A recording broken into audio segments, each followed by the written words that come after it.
Araw ng Pagsusulit. Ito ay isinulat ni Ate Kay Samonte.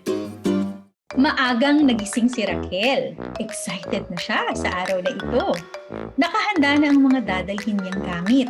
Naghanda rin siya ng mga pagkain na dadalhin. Kasama niya ang mga kaibigan niyang sina Max at Felix. Kukuha sila ng exam sa eskwelahan para sa susunod na pasukan. Sumakay silang 3 sa taxi para makapunta sa eskwelahan.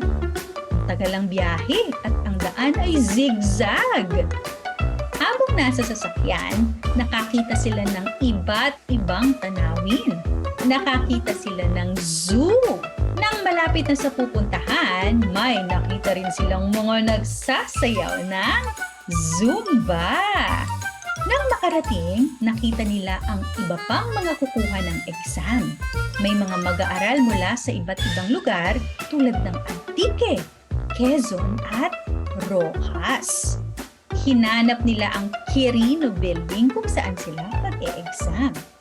Matapos ang 2 oras, lumabas sila ng kwarto at sinundan ang exit sign. Kinakabahan ako pero masaya silang 3. Ilang buwan pa ang hihintayin bago malaman ang resulta ng exam pero ngayon pa lang ay sabik na silang magsimula ang klase. At dyan nagtatapos ang kwentong Araw ng Pagsusulit.